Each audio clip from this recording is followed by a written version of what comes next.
Improvements to work visa service effective from 19/20/24 19 তারিখ মানে আজ থেকে মালদ্বীপের যে ভিসার কার্যক্রম সেটি পুনরায় চালু হয়ে গেছে।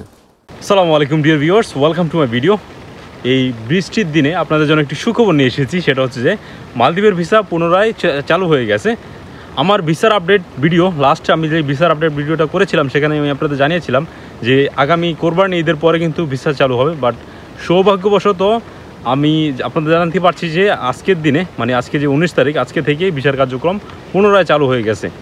এখন আপনারা যেটা করতে পারেন, আপনারা যার সাথে কথা বলেছেন ভিসার ব্যাপারে, যে দালাল বলেন, এজেন্সি বলেন, ফ্রেন্ড সার্কেল, রিলেটিভ যার সাথে কথা বলেন না কেন, তাদের সাথে পুনরায় যোগাযোগ করার আসলে অনুরোধ করব।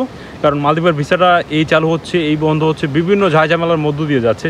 আপনার চালু হওয়ার পর থেকে আপনার 1 মাস 2 মাস পরে কিন্তু একটা না একটা ঝামেলা শুরুই হচ্ছে। সেক্ষেত্রে আমি বলবো যত শীঘ্রই সম্ভব বা যত শর্ট টাইমের ভেতর সম্ভব আপনারা আসলে ভিসার জন্য কথা বলেন, ভিসাটি সংগ্রহ করে তাড়াতাড়ি মালদ্বীপে চলে আসুন। কারণ আসলে বলা যায় না আগামীতে আবার কী হতে পারে বা কী প্রজ্ঞাপন আসতে পারে। অনেকেই হয়তো বা এই বিষয়টা নিয়ে সন্দেহ করতে পারেন আসলে কি ভিসা চালু হয়েছে কি না, আসলে সেটা পিছনে অনেকেই সন্দেহ থাকতে পারেন। সেটা খুবই স্বাভাবিক, কারণ যে পরিমাণ আসলে লুকোচুরি চলছে এখন, এই বন্ধ এই খোলা একটা লুকোচুরি চলছে, সেক্ষেত্রে সন্দেহ থাকতেই পারে। সেজন্য আমি আপনাদের স্ক্রিনে একটা আসলে নিউজ ফিডের একটা স্ক্রিনশট আপনাদের সাথে শেয়ার করছি। দেখুন, এখানে লেখা রয়েছে improvement to the work visa service effective from May 19, 2024।